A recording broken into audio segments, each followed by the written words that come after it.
you're the place that's almost home. Horseshoes and hand grenades, piney woods where old boys roam. With their rifle and their girlfriend, they're gonna make their mama proud. But berry pie, the rebel colors fly, and you never think out loud.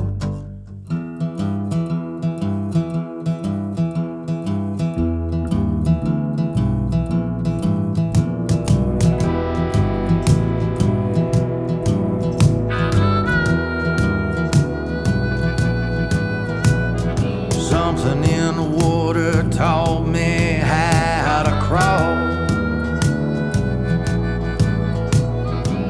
Something in the water taught me how to fall. Something in my blood. Welcome to the Something in the Water podcast. I'm Uncle Dave Griffin. And I'm Sean Clark. And our guest this time, Magnetic South, the Valdosta duo, Mr. Jon Parris and Mink. Glad to have y'all guys. Great to be here finally. Yeah. Well, there's a lot of things that distract us nowadays. Indeed. Diseases and rashes and popcorn. Unexplained phenomena. Yep. Attention spans. Yeah, but y'all are Valdosta based. We are. We are, yeah.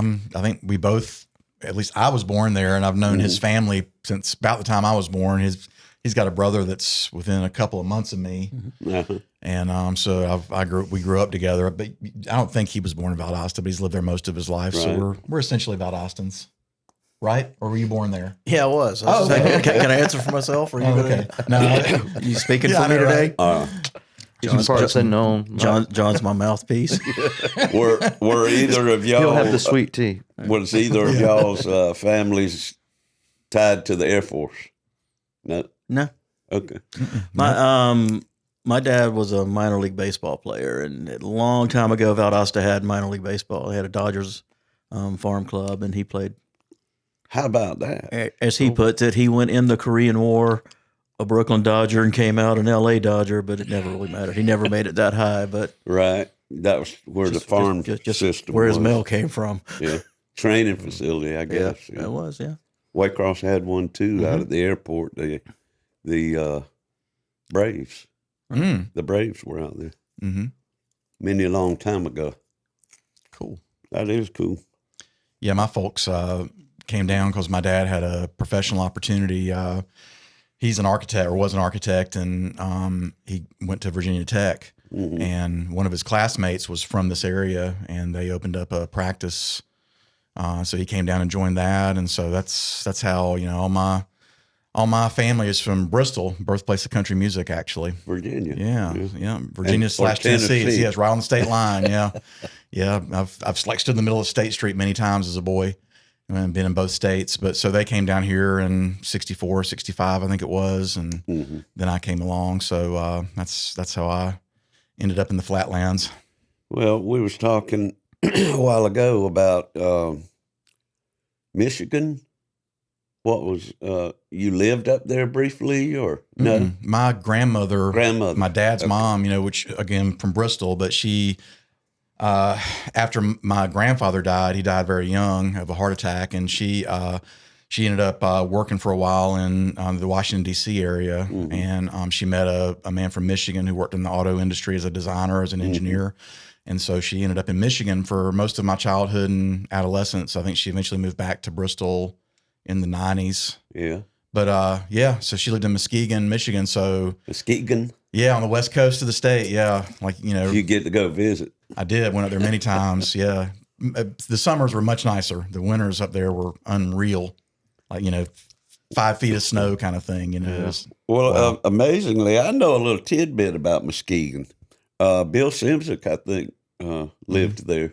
The producer, yeah. His just a little fact. Yeah, he produced the James Gang and the Eagles, and he produced a Who album, I think. And I did not know that till 5 minutes ago. Yeah.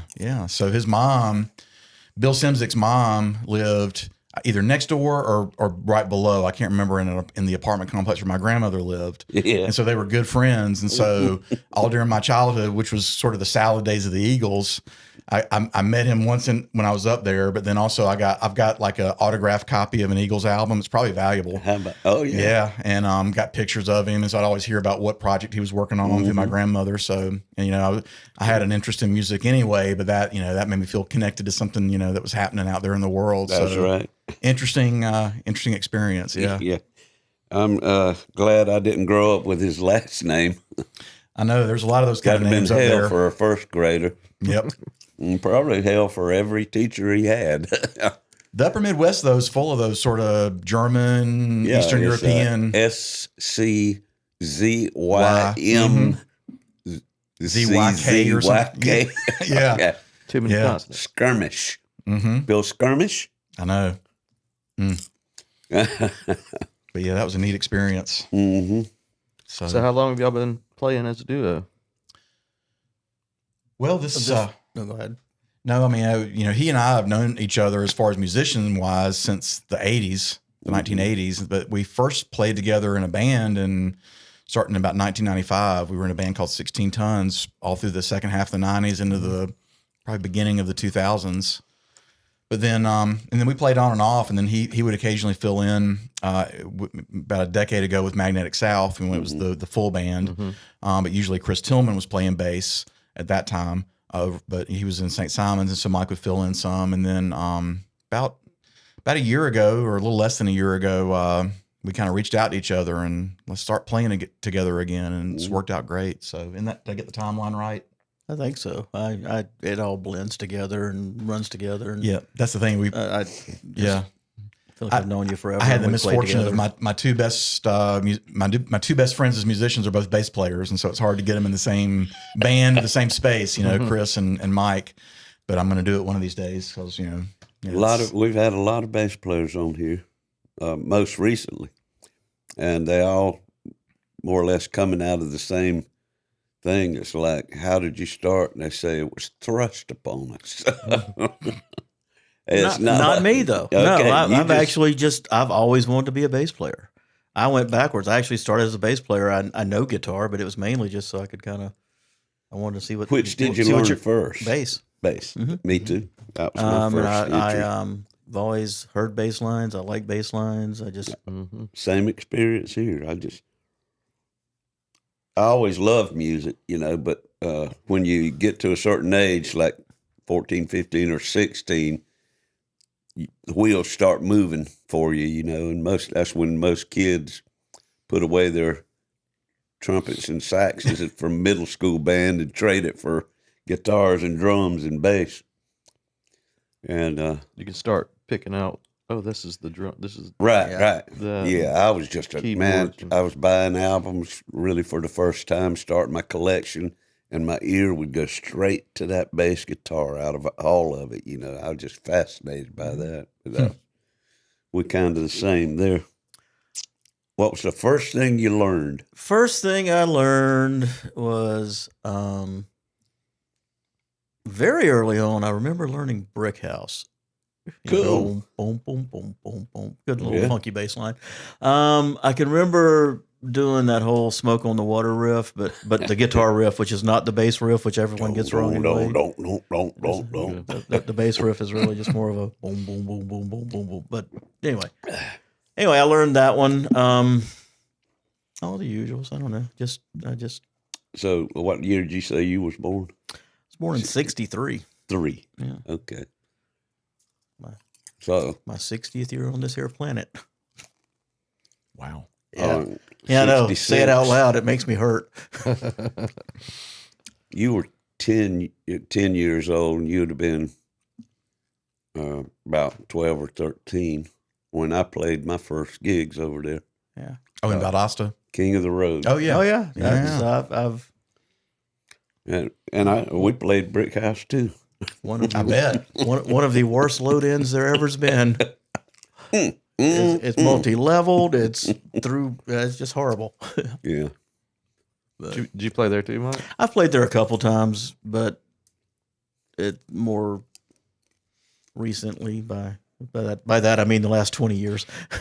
But yeah, I don't even know if they're doing anything with it now. That big old beautiful red room or whatever they called it had red walls and red carpeting. And mm-hmm. Last time it was open as a restaurant was probably 15, 18 years ago. Wow. I don't even know what that building's been. Is it still there?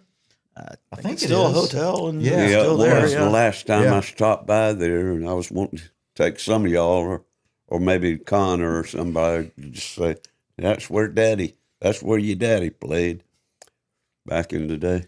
And, I know a lot of people that played there, and looked like it was all, padlocked or something. I don't know.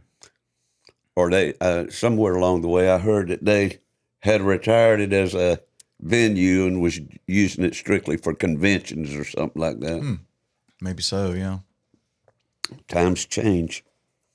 Yeah, back in 75, October 75, I first went over there. And that side of Valdosta was nothing, pretty much. Yeah, farmland. Mm-hmm. Yeah. There was a driving range out there and one hotel next to the driving range. And across the street from that, where the that road that cuts from might be Gornto. Is that where Gornto comes out right there? It ends there at St. Augustine. Right there, on the right was a gas station called Valdosta Village. Oh, yeah. And they had on Fridays they had a little tiny kitchen right there in it, and they made the best catfish and cheese grits. Wow. Mm-hmm. I remember going in there as a kid, but I don't think I ever ate there. Mm-hmm. But it was nothing out there back then. I know. Well, tell us about your Magnetic South and what kind of music do y'all do? Well, the whole idea, because of course, I've played original music, until recently, almost exclusively over all the years, including back when it was, pretty hard row to hoe. Well, let's talk about that. Yeah, late 80s and early 90s, and even through the 90s and the early 2000s, it was pretty tough, because there's just not a lot of original venues in this area. But Magnetic South came by because I wanted to have sort of a sort of a troupe of people that would play the original material, and sort of a collective of people that that were from the area, that had a very southern approach to sort of rock music and sort of roots rock, I guess what people call Americana now. But yeah, so it started probably, I think our very first time we played it was actually Jon Parris and Magnetic South for a lot of years. I did that just in case I played solo shows so people would recognize and there'd be continuity. Probably about 2009 is when this project started, and I had done a solo album prior to that Mike played on, and called O Law, and we actually did probably enough material for an album, but it was released as an EP. I think it had 6 or 7 songs on it. O Law. That my grandmother, not the one in Michigan, law. Exactly, would say that. Oh, law, when I was cutting up or whatever. If you had said Lord, you'd have been cussed. Exactly, yeah, you'd be in deep trouble. Yeah. That was that was a nice workaround, but you don't use the Lord name in vain. That's what it says. Right. So that might have been vain. Yep, that's where that came from. Law. Yeah. So we had done that, and so and I wasn't in a band situation, and so I developed that, and we played out a good bit, 2009 to 2014 ish or so, in that iteration. And Mike was occasionally involved in that. He was playing with other bands, but he would sometimes fill in on bass when Chris couldn't come over from St. Simon's to play with us. But then for a long time, because of more personal life issues on my account than anything, we kind of just were a recording unit, and we just, slowly and steadily worked on the next project that turned into what became Motel Trance, the essentially double album of material that I came out with about 4 years ago. Sort of slowly and steadily worked on that, self-produced. So that's kind of the whole Magnetic South thing. And then that came out, and a little bit after that, I was wanting to get back out and playing again. And so I reached out to Mike because, we can finish each other's sentences, so, and And he's like, yeah, let's do something. And so it came together really nicely. And so now we just kind of go as Magnetic South, and we've played primarily duo shows, but we do have a guy that plays drums with us named Scott Pruden. He's from Valdosta, but he's lived for a lot of years in Tallahassee with his family. And so we actually have a first full band gig towards the end of this month over at Ashley Street Station in Valdosta. Okay. So looking forward to having playing loud. Yeah, playing loudly with electric instruments, because that's most of what I've done. You know, I've kind of been in Sean Clark mode the last few months and playing a lot of acoustic guitar, and it's been a learning process. You know, usually I write on acoustic but play electric gigs, but yeah, so that'll be an interesting change to get back to the electrics for sure. So yeah, I've been trying to get back into the electric. I've got guitars and amps, and I've been playing acoustic so long now that it's like I overplay or over strum or whatever. And We had a real practice with a threesome last weekend, and it was ear-ringing fun. It was just fun to be loud. I just kind of kept sitting back and leaning against the wall going, yeah, this is rock and roll, baby. yeah, that was nice. It's a whole different set of energies. Well, just for the watchers and listeners, he said later on this month they'd be at Ashley Street Station. Time you see this, they'll be done playing at Ashley Street Station. So we were great. Yeah, it's an awesome show. We were awesome too. Yeah. You missed it. Yep. Sort of Beatles at the Cavern Club type of situation. Yeah, game changer. yeah, that's a little tricky. We do actual time travel on this program. You played at Swamptown Get Down in 2013. I believe it was Jon Parris and Magnetic South. We did. Yeah, it was me and Chris Tillman on bass and Dudley Johnson on drums. And Dudley was, played on the Motel Trance album and played with us for a lot of years. And in fact, Mike and I tried to make it work with Dudley, but he's consistently been playing, and so he's with another band now over in Valdosta. And the schedule with that other band was just too busy, so that's when we decided, even though Scott lives, hour and 15 minutes away, that we would, get him back involved. And he was glad to. And, the logistics are challenging but, we all have families and we're grown ups. And so we have to make it work, and make things happen. But so, yeah, the 2013 show was a lot of fun. That was another enjoyably loud experience. Yeah. And that was nice. But we were supposed to play as a quartet, but our guitar player couldn't make it that day. He had a work shift or something that, he couldn't get out of. So we had to do the trio format. So that was fun though. Well, that's music for you. You have to constantly adapt to all kinds of little situations. And it's how well you adapt that really kind of makes you or breaks you, Absolutely. I've seen some bands, something will go wrong. That's like, you got to check, you got to make sure the chords work. You got to make sure everything is in working condition before you get out there. I know that's kind of almost impossible to do. You trust that it's going to work again. If you're like me and Connor, you get there and you're like, we forgot the PA. We forgot the cajon. The guitar. I've done that. I've done that before. Forgotten my guitar. We've done all those things, but somehow, even through that, we make it happen somehow. Like we're just lucky. You can just bill it as a true acoustic show.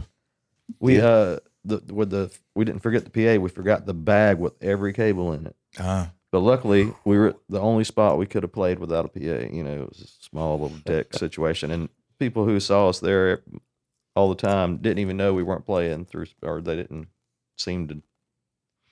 It didn't matter, Yeah, there's a place we play now that it's actually like a little wine bar that's a newer business in Valdosta, and it's so small that I don't even think we need a PA. I mean, like sometimes I tell them, "Am I on?" And I am, but it's such a small, intimate room that I think we could possibly get away with playing acoustic there. Yeah, but it's also kind of cool that just talking about being loud a minute ago. You get to learn a whole new dynamic. You Yeah. got to play. To me, it's harder. These people are in that here. quiet. They're wanting to have a Yes. conversation and keep the 10 feet away from you, but still are listening and being entertained. And it's just, so you got to a little different set of chops, but you can't just, it's much harder to sing to me. Like if it's a quiet thing, it's like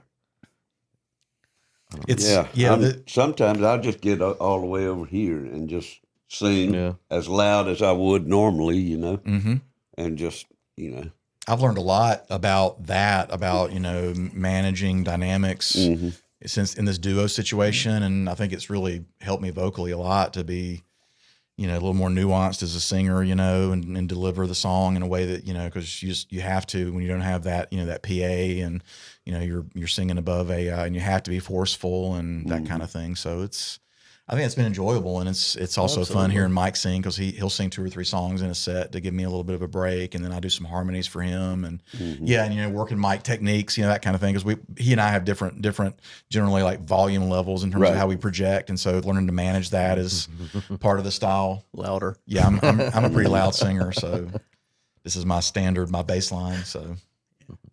Come from the old punk rock days. If I can hear myself, it's something wrong. So, I'm too loud. So I back off. But just now, are y'all doing any original writing in this band? As to this point, it's funny. I'm driving over here. Had an hour to chit chat as we drove over from Valdosta, and we were talking about sort of making plans for I have a cache of material myself, and then we also talked about writing some stuff, and then of course I have a lot of. In fact, I probably have more recording equipment than live music equipment. Right. So we're talking about possibly doing that maybe even in the summer, Okay. because this currently and it's been kind of fun because again it's another part of the dynamics thing of singing, but this is the first situation where I've ever played like all covers.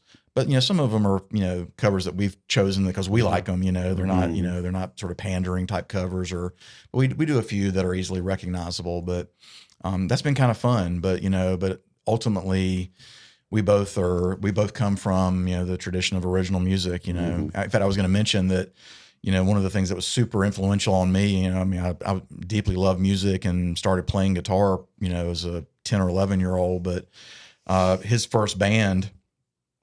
Played in, I think it was fall of 1984. They were called Inspector 13, and they were a punk band. Okay. And they had, I don't know, 6 or 8 songs, but they played at the American Legion, right there by the football stadium in Valdosta, and that used to be a really common live music venue back in the 80s. And they just blew me away. I was like, this is so awesome. And it was like, hey, I can do that, and I saw, Mike doing it, and then I knew a couple of other guys in the band distantly, remotely. And so that was really influential on me, as far as making me want to get out there and do it. But also too, I was like, wow, they're doing their own songs. They're not doing, Bachman Turner Overdrive or whatever. They're doing, punk music. It's like our generation's music, And so that was really cool. And then he continued to do that. And then eventually I got out there. And so then eventually we were able to kind of cross pollinate. So. Did you ever do any writing, Mike? Yeah, I write. Going back to the conversation we were literally just having on the way over here today, both of us have always kind of, he's much more the songwriter of the band, but we'll bring something in. It's pretty much done. It might get tweaked here and there, but we've been talking. I've got a lot of snippets. I got a lot of pieces. I got some music. I've got some lyrics. I've got some that are almost finished, but we're going to talk about this summer, trying to get together and just do some stuff like that and just see what it lands. Just kind of beat it together. I just look forward to doing it with someone else for a while. Beat off. You just have another sounding board, really.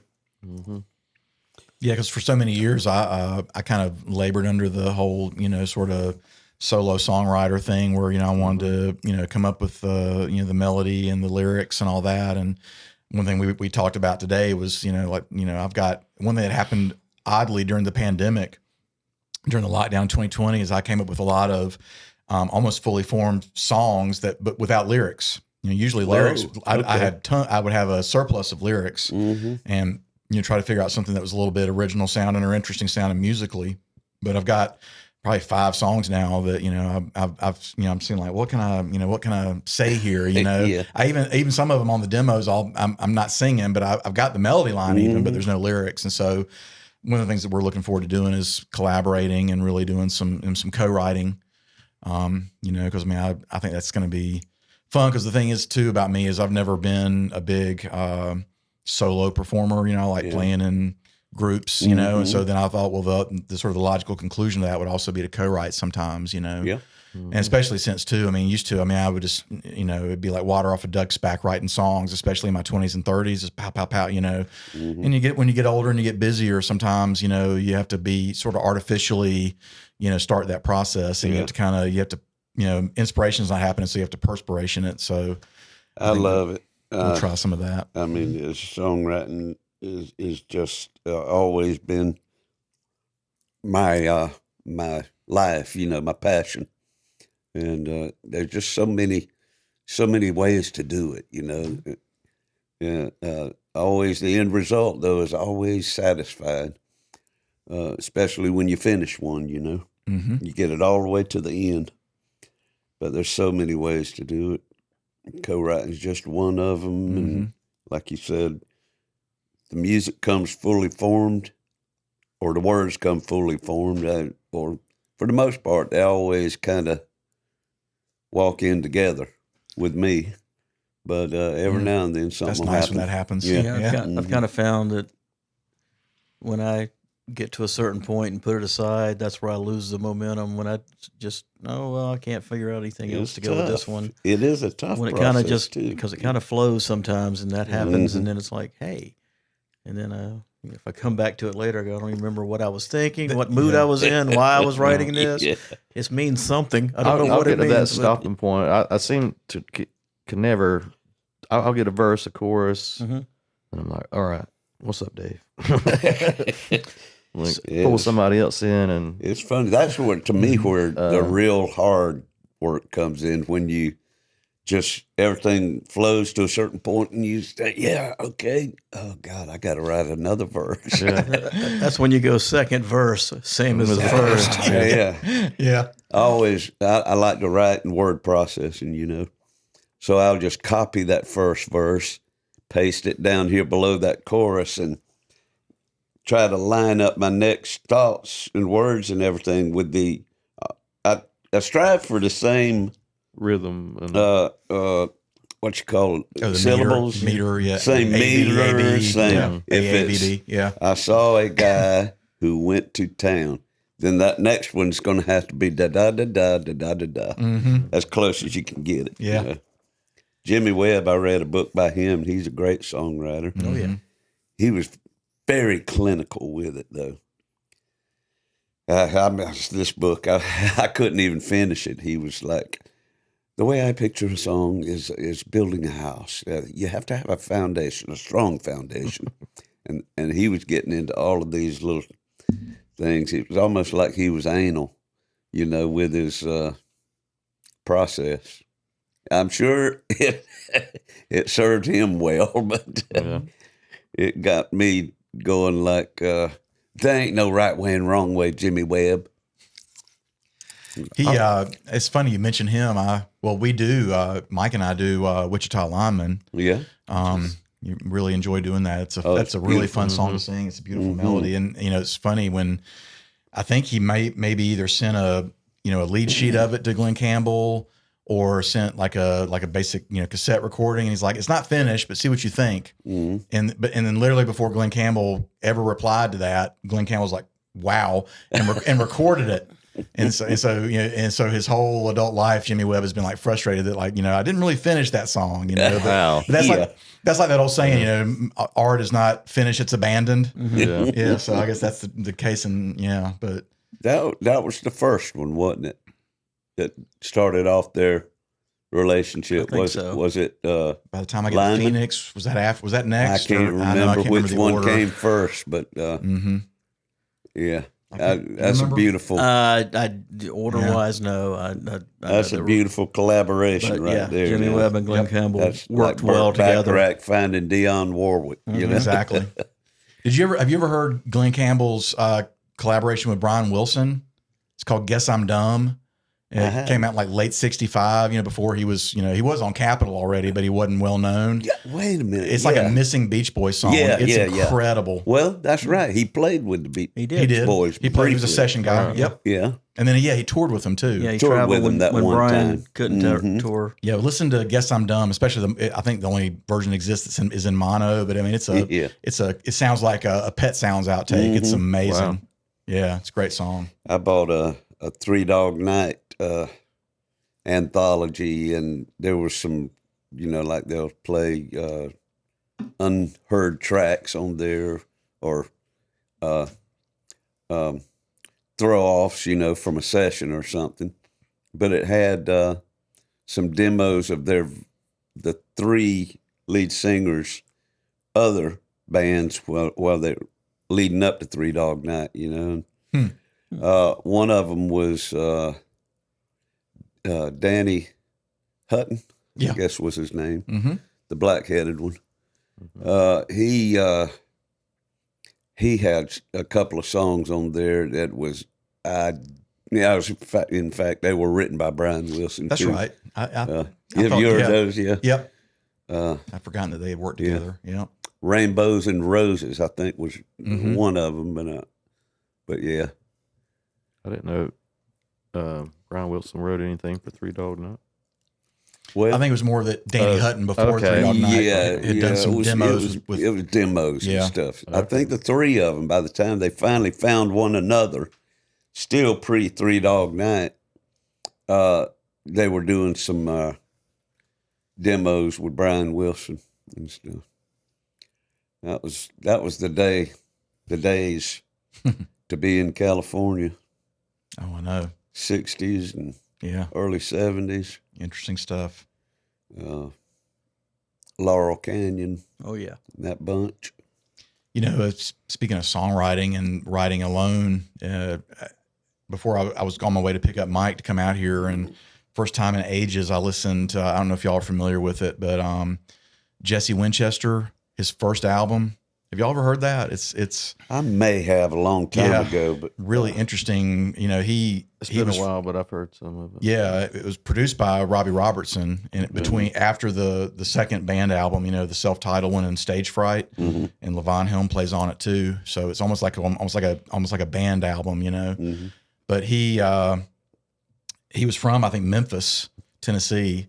But he fled the draft. He was a pacifist, and so he was based in Toronto, and that's how the guys in the band became aware of him. Right. And so they produced him, and he didn't come back to the States until President Carter, decriminalized all the draft dodgers, or pardoned him, I guess. And so, but I've forgotten what an absolutely great songwriter he is. But he died a while back. He was on that Elvis Costello spectacle show not long before he died. They had different, artists on every episode, but you have a song called "Spinning Jenny" or something like that. Was it called "Spinning Jenny" like that, or "Cotton Jenny"? Something like that, yeah. And then, a lot of people covered his stuff. Emmylou Harris did some of his songs, and seems like somebody else had a hit with maybe Atlanta Rhythm Section or somebody. I don't know, but in the late '70s. But really. He was another guy too that really was he worked alone for years, but then later in his life he did a lot of co-writes, so he transitioned and it seems like there are a lot of people that do that effectively. What did y'all remember anything about Valdosta music, or maybe the bunch before you or the bunch during your time over there? Anybody jump out at you as? There's a neat secret history about Austin music. Yeah, you have like the Jets, which is Mickey Thomas, who went on to play with Jefferson Airplane, Jefferson Starship, and then Starship. I think he's still pretty much Starship now. I think that's pretty much him now. But he was from Douglas or Cairo. Yeah. Went to Valdosta State, I believe. But and the first serious band I was in was called the Black Eyed Susies, and we did a record. It was kind of real early, sort of alt country type stuff, about 1990, 91. But we had a keyboardist and pedal steel player named Tim Teasley. You know Tim? Yeah, I know Tim. Yeah, and he wasn't he in the Jets or not? I don't know if he was with the Jets. I know But he he played and Mickey- around. He may play with Mickey He was Thomas and around something with him, else, yeah. and he He played was around about those that age. guys. But yeah, I remember him talking. This is probably in 1990. He was telling me about Mickey Thomas stories. But he was like, that guy's voice was like, I mean, you just couldn't imagine how great it was. You know, I mean, like I haven't liked his pop stuff or whatever, but I mean, his voice is like next level. You know, I guess the He Elvin Bishop surfaced thing in was the about- first. yeah, fooled around, fell in Fooled love. around. Doing He the vocals on surfaced that. right That was there. him. Man, And all they put on the record was Elvin Bishop. Yeah. So if people thought, that damn Elvin can sing so high. Yep. I think they were on Austin City Limits in like '76 or something, and so there's a video of Mickey singing that song with them, from that Austin City Limits show in one of the early seasons. Really impressive singing. The other thing though is that Valdosta, that's more sort of straight rock and roll, but then Valdosta also has sort of a secret history of punk and new wave, influencers. There's a really famous producer named Don Fleming, who lived in Valdosta for years. I think is from there, but he produced. He was in a band called Gumball, I believe, in the '90s. But then he produced Sonic Youth, Teenage Fan Club. Cool. And he lived. He and these other guys I'm about to mention all lived in a big house on Patterson Street. Yeah. There used to be it's a beautiful old house. But back then there was a real cheap coin-op laundry right in front of it. I remember that from when I was a kid. And so it was a dumpy house at the time, but it was like all these musicians. But it was also, there was a guy, named Tom Smith, who later went on to be a real innovator in industrial music. And Tom and I became pretty good friends when I was in college because he moved back from Washington, D.C. And he was kind of between records. And he was a big influence, like the guys in like Ministry and Nine Inch Nails were just like, they were like, Tom Smith is our God or whatever. But yeah, Tom was a nut. But yeah, so he was from Valdosta. He was actually from Adel, but he was, again, lived in Valdosta for college and was there a lot. And he lived in that house with Don Fleming. And then also the guys in the Unknowns, who were on Sire Records in the late '70s, and then they came back to Valdosta, and then they really became sort of a linchpin of the scene, especially back during our days, because the Unknowns had a studio, and like the Black Eyed Susies that I mentioned, we did our demo with Mark Neal is his name. And then later he produced. That's the guy that Black Keys. Yeah, he just did. Yeah. Yep, he did that Black Keys record about 10 years ago and won a Grammy for it. So, that house full of guys were all these people that ended up making a huge impact, on an international level. And they're all from Valdosta. And that's cool. Pre Unknowns, all those guys were in a band called the Stroke Band. It was like Don Fleming and Bruce Joyner was the front man of the Unknowns, and he had some sort of congenital disability, and so he walked with a cane, but was a really interesting frontman and singer. And then the rhythm section guys, and so they lived out in Los Angeles and San Diego for a lot of years. But then by the early '90s, they had migrated back here, and when he was doing the Black Keys record, Mark Neal, he was Valdosta based, but they still did all that in the Muscle Shoals area because at the time the Muscle Shoals Sound Studio, which I've been to before, wasn't set up the way it is now where you can do tours of it, and it didn't have a good working. So Mark took all his equipment from Valdosta up to Muscle Shoals, and they did that Black Keys record mostly there. Wow. So yeah, Valdosta's had a lot of interesting folks. And then there's also Wright is her last name. She's a R&B singer from Hayhira that's had a really great career too. So there's a lot of, I hate that I'm forgetting her name, but she's a great singer. But yeah, so there's been a lot of really interesting musicians and artists, Valdosta is such a melting pot, It's a huge, sprawling southern city, and they have a military Air Force base right there. They have a 4-year university now, right? Right. Yeah, University. I work there. Yeah. Do you? Yep. What are you? Well, I'm a licensed therapist, and so I'm the associate director of the counseling center there. That's my day job. Cool. Enjoy it. It's been a blast. Then they have the outlying communities or small towns surrounding it. That's where we drew a lot of our crowd on Friday and Saturday night when I played there. Yeah, people come and from North Florida is only like Yeah. 15 minutes away of the Florida line. Yep. Mm-hmm. So a lot of interesting things happened there. I actually met the world wrist wrestling champion. He was a big fan of ours. He'd come out to see us on the weekends.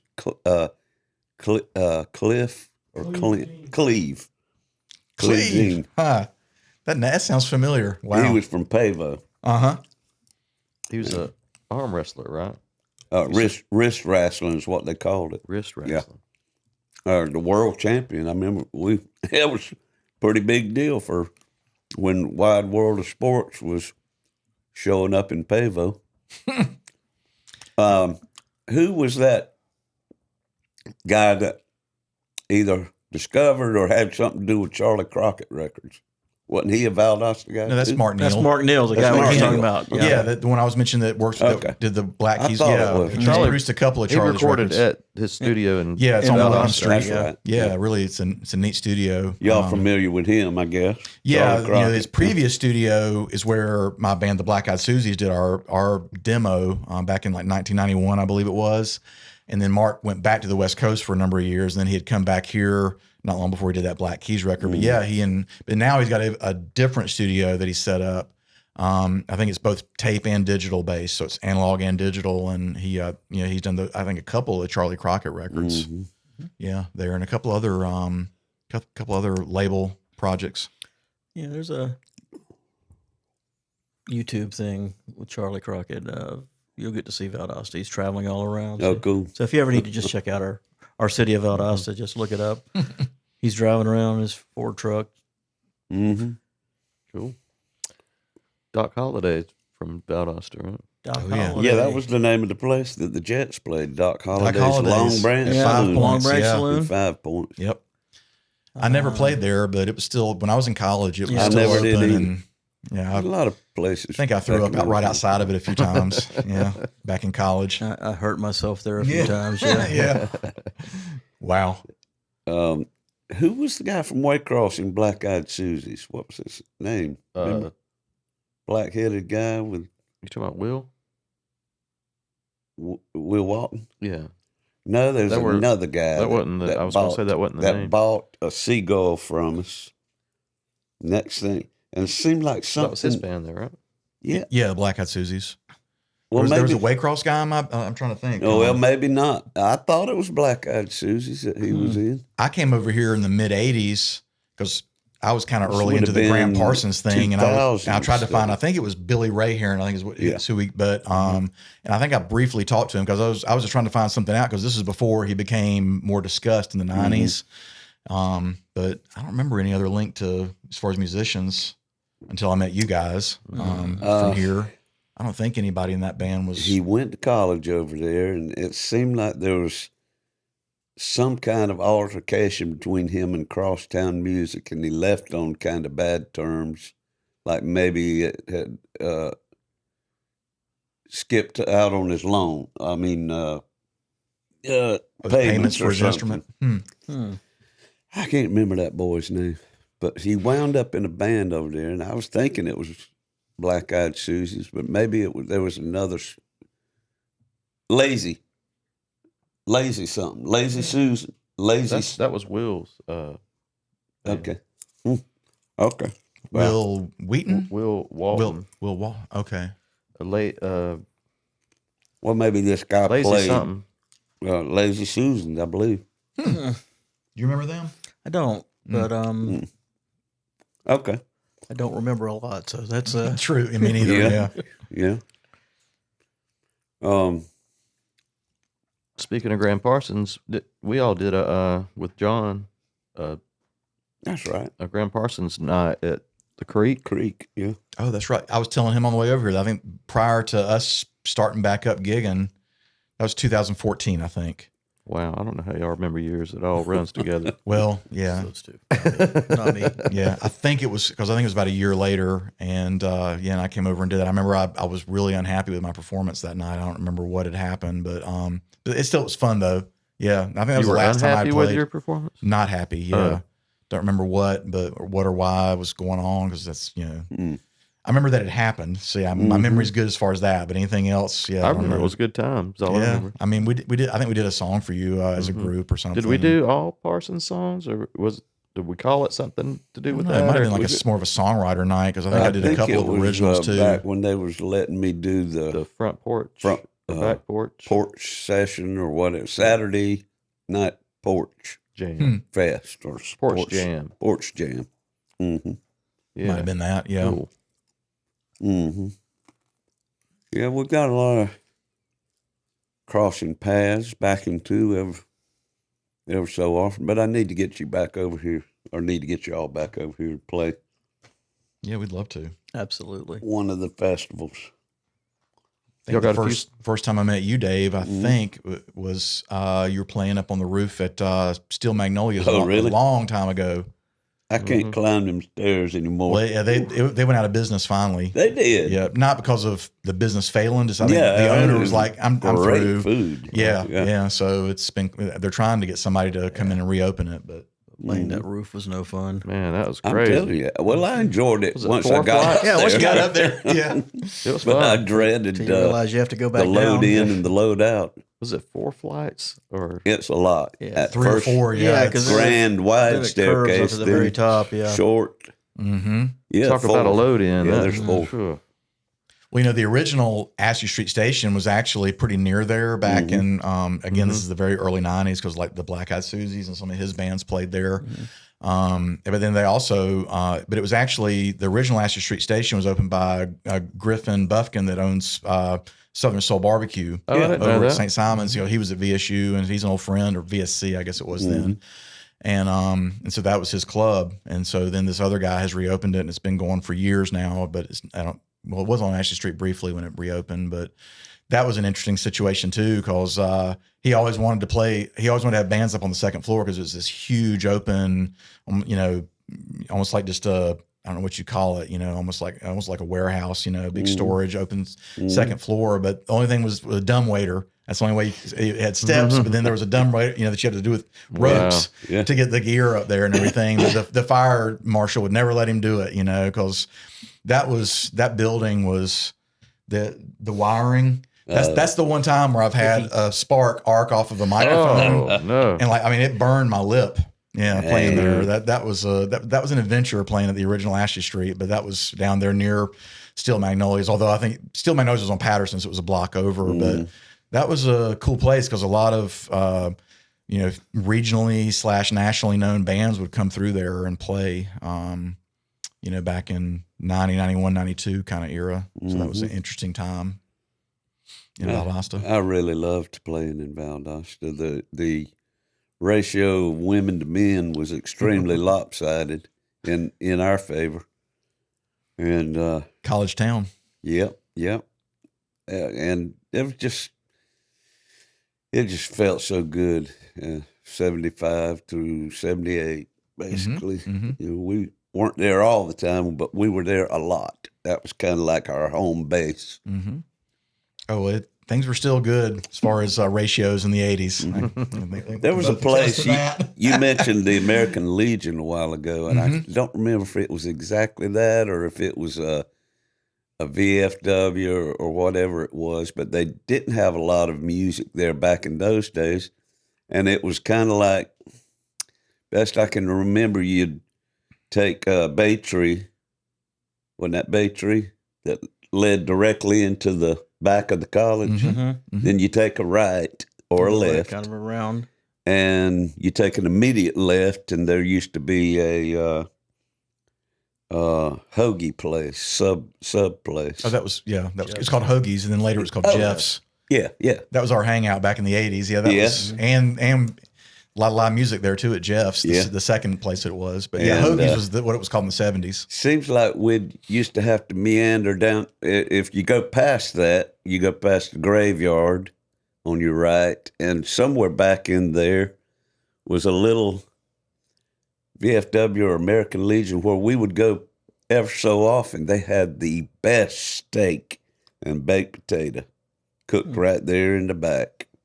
pitcher of beer, pool tables. Was where we That sounds like the American Legion. had supper. Because they did have food there back then. Oh, yeah. Yeah. I mean, but the building's still there, and it's still the American Legion, but they haven't had live music there since probably the 90s. Now it's just purely a place for the veterans to go that are, that pay membership, and it's more like a private club. But yeah, for years it was one of the great, because it was, everybody could walk there from campus. Right by the college, so it was awesome. Mm-hmm. We had a lot of gigs. And that's where I saw him play the first time. That's that gig that, it was so influential on me was Inspector 13. They were playing there, and I was like, wow, these guys, they're doing it. I thought it was so neat, Did both of y'all go to college there? Yeah. Mm-hmm. Yeah. Mm-hmm. What'd you study? Political science originally, and then I went back later and got my master's in special education. So I'm a teacher. Oh, okay. Elementary. Salis Mahone. No, I'm actually in Brooks County, or Quitman, Georgia. Quitman. Over, I'm in Just west actually of in Valdosta. Morven, Georgia. So I'm just one county over. But yeah, that's what I do. I wonder how that town got its name. Quit, man. Quit, Quit. I don't know. A lot of interesting little towns around Valdosta. I dated for a sure. girl from Quitman while I was playing there. She quit you. She used to say that a lot. Maybe that's how it got his name. Quit, man. Happened a lot, I guess, over there. What happened to your girl? She quit, man. How about this? This is another memory of Valdosta. All right. It scared the hell out of me because it was after the club. We was riding around drinking, or I was doing the riding around. Somebody else was driving, and Somebody else was drinking. I was Good cover. I probably had the buzz and everything going on then because they took me out to that dip by a lake. Oh yeah. Cherry Creek. The dip. The dip. I'm telling you. And he was hauling ass too. And as a passenger, all you see is the road just quits and there's water that you're flying into. And once the car lands, it goes boom. And there's still road there. You just can't see it. Dang. And the ones that know about it play jokes on the ones who don't. Right. Yeah, I remember that one. That was one of the first places I went. Probably why it's closed off to through traffic now. Yeah, it's closed now. But I used to take when I was first driving, I would take my car and just kind of just go out and sort of stop and just sit there and just look. It was pretty. But then in college, we'd all go out there on dates with girls and stuff like that. Both to scare them, and then also it was not sort of like a lover's lane type of situation, obviously. But what did you call it? The Cherry Creek was the name of the neighborhood and the lake. Okay. Cherry Creek Lake, and then so basically that was you got from one side of the neighborhood to the other by going through that, and it's usually just 2 or 3 inches of water underneath the little paved area, and it dipped down, and then you went back up into the other side. So, but yeah, for especially people who weren't from Valdosta, and especially if they had a few beers, you could really freak them out. They got me. And then we also have a really famous place. Actually, it's between Valdosta and Quitman, where there's a road and you go down and it looks like you're clearly going uphill. I mean, it's a significant uphill grade, and yet your car rolls forward. Wow. What? Remember that road? I'm sorry, I'm drawing a blank. It's not. It's out there toward where Spook Bridge is, but I can't think of the name of the road. So it's not 80. It's off of 84. That's right. You go, almost you turn off of 84. It's like and then you go down a little ways, and then you stop there. And Are you really going uphill, or is that an illusion? I think it's an illusion. it's an illusion. It's some kind of, but it's really disconcerting. The first time you do it, Or it's really haunted. Yeah, because like you're going. It's like I'm clearly going uphill, and the car's rolling forward. You put it in like neutral. And this is back old cars. When you could easily do that. And yeah, man. So that was always good for a freak out for some people at college. Like I need to go home. We all want to take a little break and Sure. come back. And did y'all ever come up with any songs? Yeah, we might can do one or two. All right, good. Okay. We'll be right back with our guest, Magnetic South. And we're back. No, I'm kidding. Something in my brain won't let me stray. Something in my veins gonna find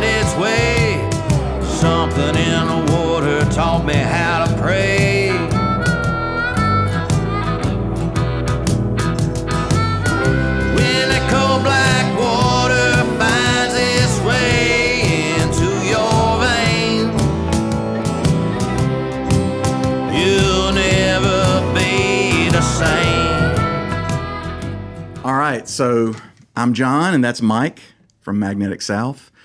We're based out of Valdosta, Georgia, and we're going to do a song now called Mineola, which is available on all the usual streaming services. It's from an older EP of ours called Ola, and Mineola is a little town just north of Valdosta, and we thought we'd write a little song about it and about living in our neck of the woods.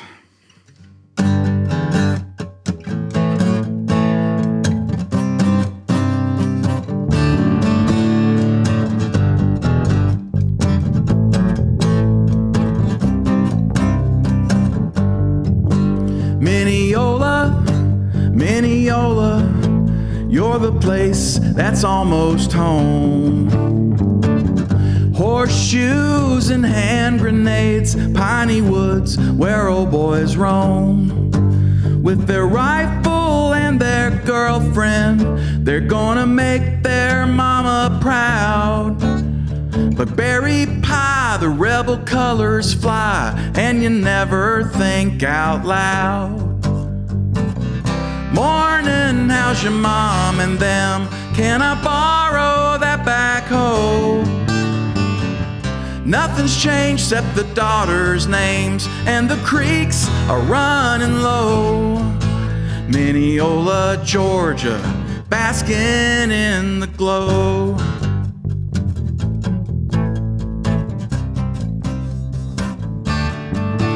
Mineola, Mineola, never meet a stranger there. A firm handshake means good people. See you around now, y'all take care. Every day is an occasion. Bring the family, break the bread.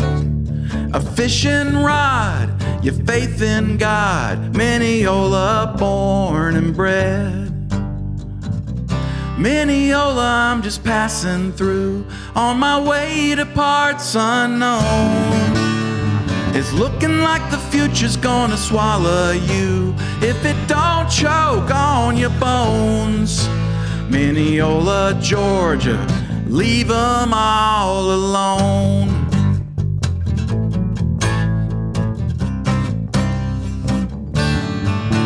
In the pines, where the sun never shines, and you shiver when the cold wind blows. All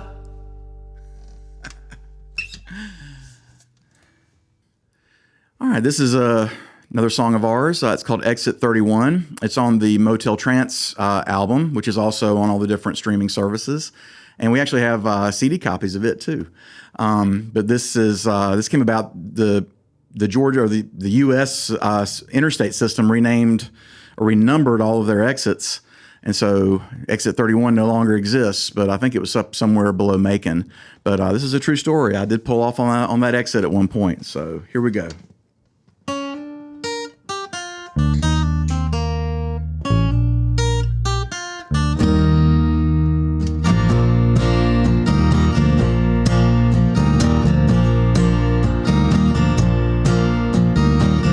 Got off the highway at exit 31, blinded by reflections of a tired setting sun. Pulled into a motel I did not want to stay. Rest 15 minutes, then head out on my way. Remember when I told you that I'd go anywhere? Well, a promise is a promise, and I'm halfway there.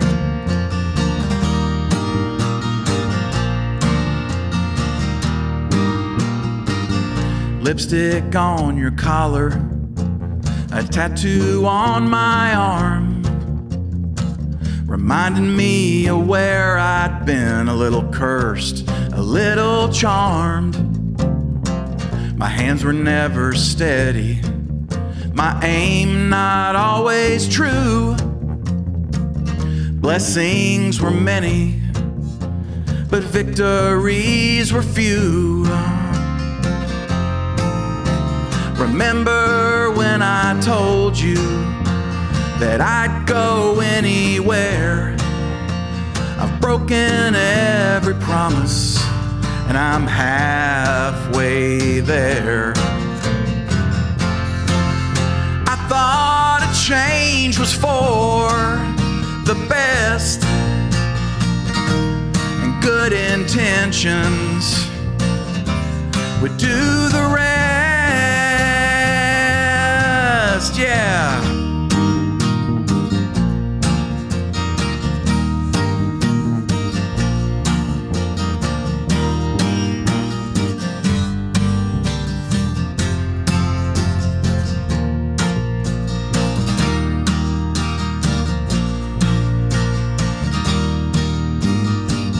I've written you a letter, and I put that letter in the mail, describing every face and voice I've known in great detail. I wish we could have traveled to corners far and wide, where all our friends were strangers who just rolled out with the tide. I wish I'd never told you that I'd go anywhere. I've broken every promise, and I just don't care.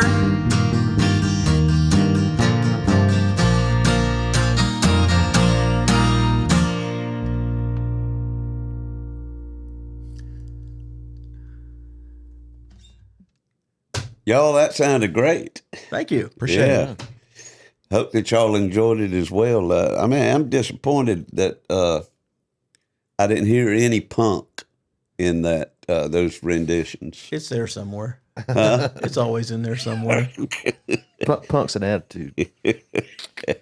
Yeah, both of those songs are, full band, rock and roll chargers, in their recorded form and when we played them live. So that was a very different arrangement, doing them acoustically like that. Cool. Kind of, you look back on that scene that Dwight Yoakam came up with, cowpunk. Remember that? Oh, that was my era. That's your era too. You know that its genesis was punk out in California, Los Angeles, and all, but look what it spawned. It was Dwight Yoakam is traditional as it gets. Yep. But he opened up for X but yeah, some of those bands, those were huge influences on both of us. Los Lobos, Rank and File. Who else? The True Believer. Well, that was the True Believers were a little bit later because that had Alejandro Escobedo, Jason and the Scorchers. They were from Nashville, I think. Right. Yeah. But it's a lot of great bands in the mid '80s that were doing that thing. Band, that sound. Was it Cock Robin? You remember that? Had a girl lead singer. Are they the ones that did "When Your Heart Is Weak"? Yeah. That was a great song. That was like the one hit song they had. I loved that. I bought the whole album. Oh, Lone Justice was another band from that era. Lone Justice, yeah. Maria McKee. Yes. Maybe I was getting the two of those confused. Maria McKee was the one, yeah. I think she sang on Dwight Yoakam's first album on that. She probably did. One song. Yeah. I got tickets to see U2. It was the Unforgettable Fire tour, like '85 down in Jacksonville, and although I liked them then, but I was really a big fan of like the War album. Like when I was in high school, I was a big fan of U2. But I went, it's like, because Lone Justice, I had read that Lone Justice was going to be the opening act. I was like, great, because I was just in love with that record. And get down there, and it's this band. It wasn't them. It was some band called the Red Rockers, who that song China, I believe, and Blood from a Stone, which they were okay, but I was like so crestfallen. I was like, I'm going to see. So they advertised Lone Justice, but Lone Justice. Yeah, but apparently couldn't make it. There were several opening acts, but the way it was marketed was that Lone Justice was the tour opener. But what was the song that they had now? Which band? Lone Justice. Ways to be Wicked. Tom Ways Petty. to be Wicked. Actually, Tom Tom Petty Petty song. song, but yeah. And actually, he and I do that. We cover that. Yeah, it's a cool. Tom cool Petty tune. wrote that. Mm-hmm. Yeah. it was never finished until he did that playback box set, like in the I don't know late '90s or whenever that came out. That was a great box set. But they went in and like apparently the drums weren't good, and so that George Draculis, who was the Rick Rubin engineer guy, played the drum track, but all the rest of it I think was recorded in like '82, probably on the Long After Dark sessions is when they did that song, like '82ish. So they went later on. They went and added a different drum track to it, but yeah. So it never really came out until in Tom Petty's version until the late '90s. But it's a great song. Yeah, a lot of those bands were big influences on us, and especially one band that he and I both love and have really bonded over is that side project of X called the Knitters. It was Dave Alvin from the Blasters, and then John and Exene from X, and then who was the bass player, stand-up bass player? Was it just a guy who wasn't in a band per se? I can't remember his name. He still plays with John Doe solo though. Okay. But yeah, really great record. And that came out in again, like 85, 86, and it was like all of the sort of, underground music people in Valdosta, everybody had a copy of that record and loved it. And yeah, so that really was one of those sort of gateway drugs. I mean, when I was a kid, my dad got me into Redheaded Stranger, like right when it was a new album, like in '75, and I love that record. I have it memorized. But really getting deep into country really came from those West Coast bands, that really explored that part, and they all started as punk bands, and he and I started as punk musicians, and kind of worked our way back around towards what's now called Americana or or roots rock or whatever you want to call it. We're doing a stagecoach tour, Uncle Dave's Waycross Stagecoach. And by the time this is out, we'll probably have finished it. But it was fun. And we're doing 2 shows in Las Vegas. And we got a friend of Sean's out there to help us get those gigs. And they're he and his wife have a Devil's Duo. And they do like murder ballad covers and stuff like that. And we got a gig with them on Saturday night. And then they managed to fill us a Friday night with his band called the PSYATICS, Sciatics. The Sciatics. And the club is Double Down Saloon. But it's that's an awesome name. It's a pretty much a punk venue, because I went to the page and started looking at all the people who play there, and I was thinking, Uncle Dave. Yeah, Dave messaged me. He's like, "Is this gonna be cool? Am I gonna be able to hold their attention with of course, with an Uncle Dave original?" Oh yeah. Just do what you normally do, but just drop your guitar about 6 inches lower, sling it so that, and they're like, hey, he's a punk. I think I'm going to start off with, Satan got a plot, Jesus got a plan. Just spit a lot and piss in the corner. Yep. I'll go shirtless for that gig. And I'll do some fake carvings on my chest. Yeah, like Sid Vicious, yeah. Yeah. Get a master lock on a chain around your neck. I think you're going too deep in the fashion side of the world. I'm more of the like black. I'm more of the attitude and the I think you're thinking. what? Methinks you think too hard. You're like a punk rock after school special. Yeah. Mr. Rogers. The day my Uncle kids Dave. went punk. Oh no! It's like heathens. Uncle Dave's neighborhood. Would you like to be my devil? That'll mean he's going out to Vegas. Uncle Dave wins over the punks in Vegas. Got him like raising him up. Crowd surfing. Yeah. They'll probably be riding me out on a rail, tarred and feathered. No, but They do double down there, so. Yeah. Change your name to Punkle Dave. Punkle Dave. Punkle Dave, there we go. I was Punkle Dave for a while. And Drunkle Dave. Drunkle Dave. For a little while. Uncle Dave Vicious. Not a pretty sight. What's a safety pin for? To hold my diaper off. I did it my way. I did it. Yep. Keep this Lord. keep this hole in my nipple from whistling.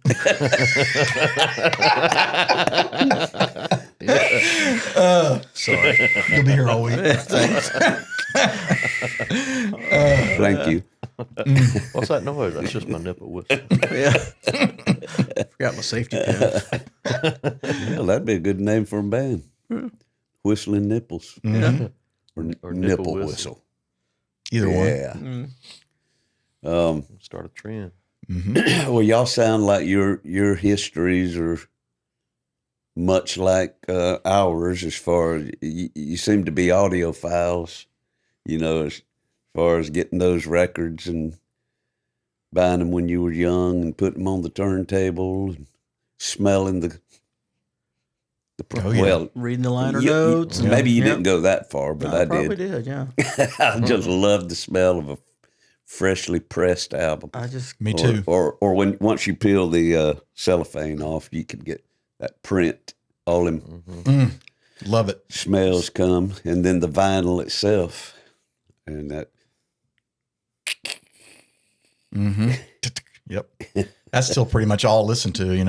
One regret I have is, speaking of regrets, I've had a few from my way, but is that our albums we have them streaming, and then one of them too we still have CDs that we can sell, but there's nothing better than a well-made record, but to me, if you're going to play a record, it needs to stay in the analog realm, so if we ever did that, I'd want to just use tape, and to go the entire route of that, that way. But I miss that, that's pretty much still all I buy is like every month I'll try to find a couple of old records, that either I didn't have or had on cassette or something like that. And that's pretty much all I listen to. Yeah.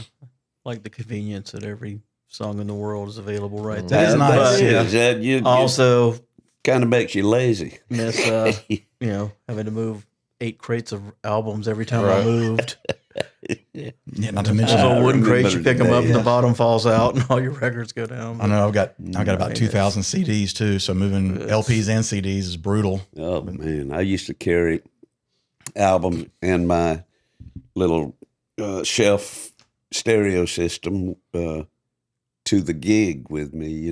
I just load it in my van, and maybe this many albums. Take them all upstairs. I'm sure that's where my first hernia came from.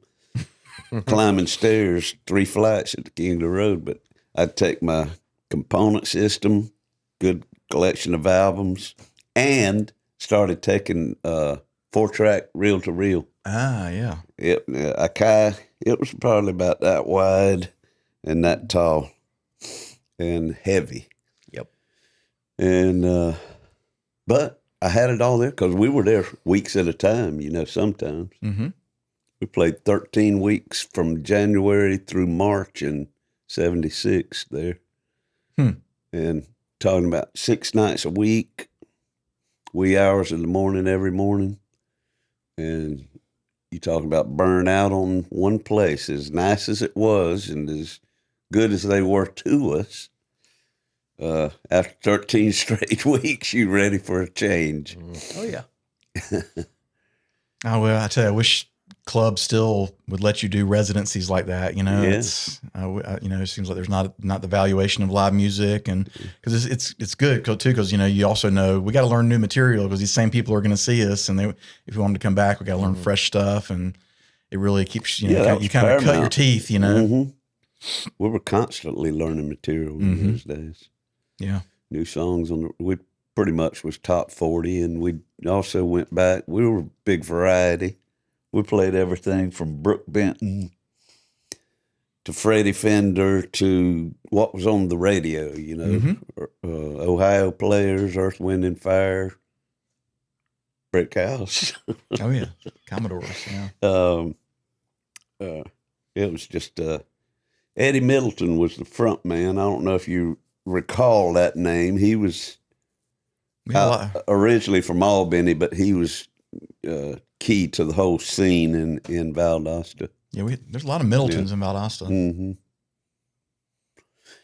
Well, it's time for Uncle Dave's Tale of the Week. Sorry. Sorry. Put your kids to bed. And a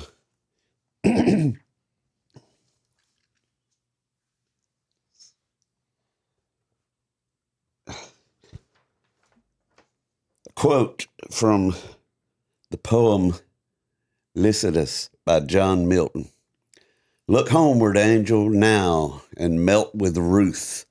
And oh, ye and oh, ye dolphins, waft the hapless youth. It's been now on 45 years, and I'm still not quite over it. After the breakup of the Down Home Band in October 1978, I took my little nest egg of money that I had socked away in a sock and bought a used car. Loaded down with all my worldly possessions, I headed to Valdosta, Georgia, and found a job in the stockroom of Wilburow's Catalog Showroom. Y'all remember that place? Oh, loved it. The Yeah. Nigem brothers. Mm-hmm. The main impetus behind my move was a woman from Quitman. We had met when I played the King of the Road in Valdosta. Things were going right good between us, so I thought. During my down home days, we would spend time together in Valdosta every 4 to 6 weeks when I'd come to town and all the stars aligned. Now here I was, a non-playing musician with a loft apartment out Park Avenue, and I guess you could call it a real job. We lasted about a month or two. Absence do make the heart grow fonder. By the early months of 79, I was promoted to the position of warehouse manager at Wilburow's. I gave up my bachelor pad on Park Avenue and moved in with my musical buddies at 601 East Moore Street, or like they used to call it, Rock and Roll Central. Homeward Angel was an extremely popular original band composed of some of my former bandmates from down home, John Randall Smith on drums and vocals, and Ricky Alderman on keyboards. Their bass player was Bill Ferris from Waycross, who went on to work with Reba McEntire and Leanne Rimes. The band had a dual-headed monster comprised of Bob Beckwith and Pat Buchanan on lead guitars and vocals. Pat lives in Nashville now, a seasoned session musician who has spent time with Hall & Oates, the Gap Band, and James Taylor. Homeward Angel's rodeo back in the day was a motorcycle-riding Waycross wild man named Jim Gibson. Everybody called him Gibbo, a big-hearted man with a head full of curly hair and an infectious laugh that would peel paint off the walls.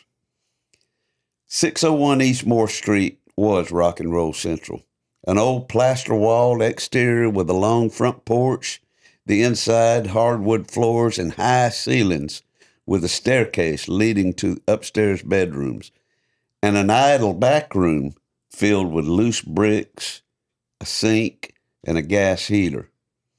I shoveled all the loose bricks out, moved a bed in, and called the back room my new home.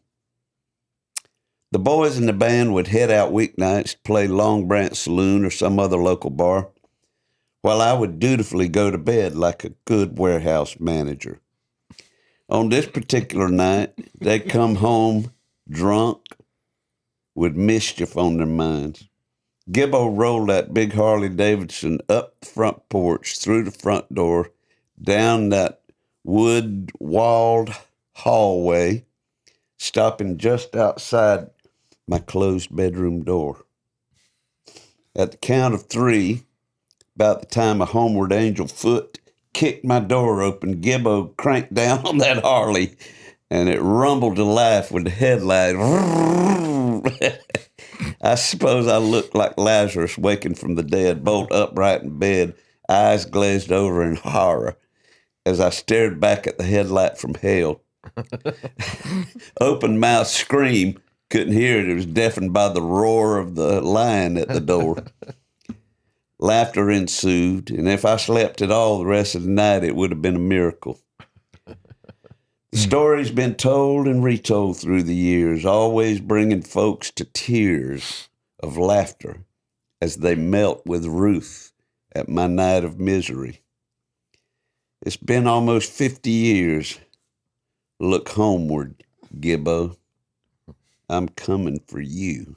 Good stuff. Yeah, one of these days, Gibbo, I will get even. If you're watching this, He owns a package store, or he may be retired by that now, in Brunswick. Ah. Yeah. So I'm over in Brunswick a lot.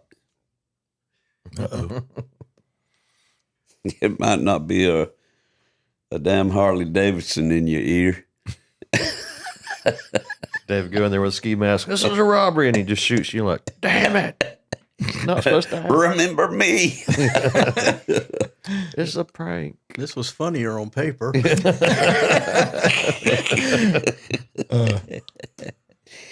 Lord. You were supposed to shoot. Yeah, right. Couldn't you about walk from 601 Moore to Wilbro? Yeah. Yeah, I was gonna say they're pretty it was close. Yeah. Close. Yeah.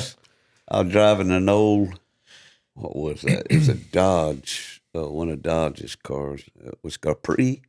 That sounds right. Sounds about right. Or that sounds like Ford. Chevy Chevy Capri. Capri. It had a funny name. Sporty little thing. Kind of a better Pinto than Pinto was. That's a low bar. Yeah, Yeah, that's right. yeah. The motor wasn't behind my head. Right. It Who's exploded that a guy? little In the less. who's the guy in the highfalutin Pinto? Yeah, really. You can't hide money. You can't hide that warehouse manager money. Yeah. That was fun. Though. That job led me to Tallahassee when they opened up a new store down there. I moved with it. That was after the girl broke up with me, and I said I got to get out of Valdosta. Too much heartbreak. Seems to be a theme here. I know, we're the ones who failed at getting out of Valdosta. Oh, okay. We've made the best of it, I hope. Well, It works. Some people it works do. for me. mhm. Did y'all ever know during that time when I moved back to Valdosta at Wilbros and everything, I was out of the performing music scene, but I met a lot of other musicians that wanted to form bands and stuff. Oh, there's Dave. He played with Down Home. And I did some gigs. I think some of them were at Long Branch. But the young guys that I did some trio work with was a Chris Coleman. Chris Coleman, and they had a band called. Yeah, what were they called? Give me a minute. They toured a regional/national circuit. He passed away He recently. did, yeah. he He had I think some form of fairly early onset dementia. Really? Yeah. Oh, my goodness. Yeah. The last time I saw him was at the very last Hay Howard pick-in that they had before that land was sold, and then they built a big grocery store, Harvey's Supermarket, on that land where for years that Hay Howard pick-in had been. But he and his family had always done that. But and he was already a little bit sick then. But Man. I mean, he gave both of us. I mean, some of our earliest opportunities for playing live. Familiar with Remerton and Yeah. Valdosta? Yeah. That was like the big. He owned the Mill House He had the Mill House, which was the first Oh, yeah. kind of venue in Remerton. in Remerton. It was an old, literally an old mill house, and but that first place to really have live music in that city, and long before I can't remember the every other- house on that road became a bar with music. But Right. I mean, that was the place for Yeah, a he- while. I got a lot of. Probably the first opportunities lot I of got to bands play there. was I played through a Chris. lot So there, yeah, yeah. He used to work at one of those music stores out there. But there was probably another Sandy dude Campbell music. that performed with him, was probably about the same age as him. I think they might have been right out of high school in 78 or 79. That's about right. Yeah, Yeah. Sounds like my And, older yeah, sister's he's- age. Can't Yeah. remember the other boy's name. And there was also another guy over there hanging. Oh, Glenn played horn. Glenn, somebody, glasses. Mm. Yeah, he was around about that then. Yeah, it doesn't ring a bell for me. Yeah. Hmm.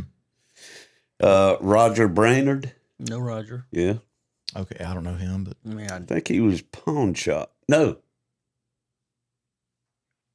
Maybe he worked at a music store too. I know he wound up at Rhythm City in Atlanta. that used to be a pilgrimage going Yeah. to Rhythm City, Oh, especially yeah, in we the did 80s. too. had to. Yeah. We did too. That was the place to go. And Yep. maybe what was the one in Jacksonville? Marvin K's. Oh, okay. Marvin K's out. I always went to one in Jacksonville called American Music. American. That was a good store. Paulus had a store down there where we bought a lot of equipment in the early days. How about Rutland's? Many of our instruments came from there. I bought most of my stuff from Rutland's Music. Riley, over the years. Pat, Mhm. and Bob, Yeah. and Mama. Yep. Oh, I know. Yeah. Mama Miss was always Rutland. there. Mm-hmm. She was in charge. Mm-hmm. It's a liquor store now. Really? Yeah. Well, the Great. original, the old one is part of First Baptist First Baptist Church Church. downtown, Mhm. and then when he built the bigger store out on Bemis, that's now a liquor store. How about That's that? sad. I miss. Are those guys still kicking? Riley, and Pat's still around. excellent musicians. Yeah, he was. Oh, yeah, they all are keyboardist, great, yeah. amazing. I mean, I know they're still around. I don't know. I know he just Their mom obviously died years Yeah. ago, but got out yeah. of it. The first like times like that I really played like great vintage instruments, they would occasionally, like I remember I played like a early 60s Gretsch Country Gentleman that they got in, and I remember one time, they had like a probably a 1959 Fender Esquire there for a while, so that was like the first place that I got to play a lot of really great and realize there's something different here. We were talking about that earlier, about how different and how much better those old instruments are, not just cause of the fact that they're older, that certainly helps, but there was just something in the workmanship of those, early Fenders and Gretches and Gibsons that are just really special. Right. Yeah, Rutland's was a great store. Mm-hmm. Yeah, because I used to just hang out there and play and talk and. I was on the hunt for an acoustic guitar in about 77. And I'd been to the pawn shops and music stores, and it was due to Rutland's that this Air Force guy went to Rutland's and was trying to bargain with him. He was getting rid of a Takamine, which was the pre-lawsuit Takaminis. They were fashioned looked like exactly Martins. like Martins. Yeah, yeah. And they said, no, but I'll tell you where you probably sell that right now. Go to the King of the Road, tell the front desk to ring Dave Griffin's room. And just some young airman, or he's probably older than me. But I threw my pants on and ran down to the lobby, and there he was. And I opened that case up, and it sung. That's how you got that guitar? That my Takamine that I gave away. That's a Glad- whole nother Glad story. you're wearing pants. Yeah. Well, That was a good detail, yeah. yeah. Well, I was important to do It was an afternoon. And Music transactions in pants. it was probably a Saturday or Sunday, I understand. and we were just getting into this meditation. We had been reading a lot about meditation, and we didn't want to go the expensive route, which was buy a mantra. So Dial a mantra. buy one. You have to pay money for a real mantra, or you have to go to an established yogi or whatever they're called, guru, and take a class probably. Then we give you a mantra, but you pay for the class. We all trying to do your Sgt. Pepper's album. No, that sounded like a Mexican guru though. Yo that guy, yo mantra. Italian. Where's your guru from? Yeah, he's, I'll tell you. And can you rent a mantra, or do you have to pay? Or is it rent to own? Rent to own mantra. Here's the way 4 we more got around payments. that. This mantra is mine. The way we got around that was many nights after the gig, 2:00 in the morning, we'd either be drinking and riding the roads, or drinking in motel rooms, or hungry after drinking, and we'd go right over the bridge, 75 bridge there, overpass, and there's Howard Johnson's all-night restaurant. Yep. And every now and then we'd go there, and this little Vietnamese or Thai waitress worked there. And we got to know her, and she, we were telling her about our interest in transcendental meditation. And she whipped out this little business card. It said, Nam-myoho Renge Kyo. Do what? Numb your whole what? Nam-myoho Renge Kyo. And I said, say what? And Exactly.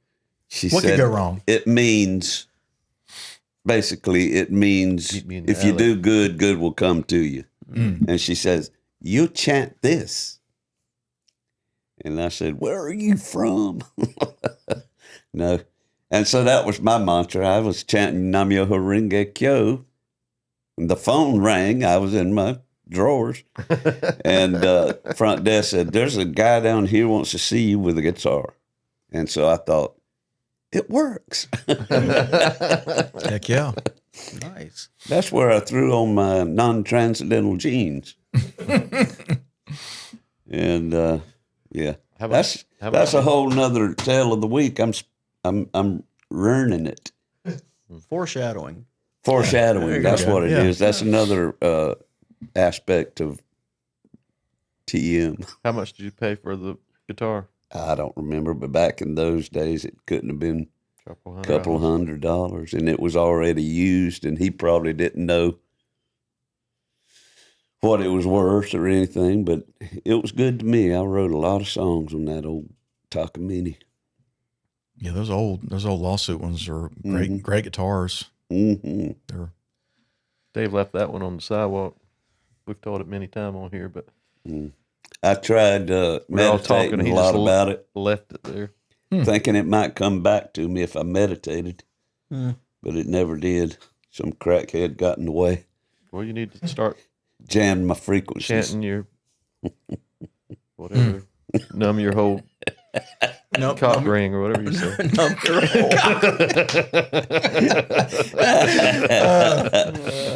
Oh boy. Well, we're going to go out on that. And we've talked a lot about Valdosta back in my day, back in y'all's day. And I think what we need to go out this episode with is, y'all remember that girl, that young girl? Never mind. I do. you have to be more specific. How young You're was supposed to she? say, yeah, I know who you're I talking just about. said yes. I was trying to play along. I was trying to narrow it down a little bit. Oh, she lived right behind Duck Barnes. Remember? Oh, yeah. Technically, I do. Well, folks, we enjoyed having y'all. First and you. foremost. Thanks for having us. Yeah, it was fun. Obvious. We appreciate y'all watching, listening, and be sure to subscribe and do all the bells and whistles and write to us on somethinginthewaterpodcast at gmail.com or go to our website, somethinginthewaterpodcast.com. And join us on Patreon. Something in the Water podcast, the deep end. The deep end. Yep. Yeah. And we'll see you next time. When the cold black water finds its way across through your veins, it just might seal your fate.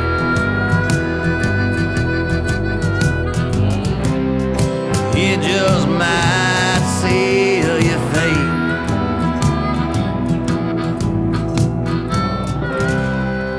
It just might seal your fate.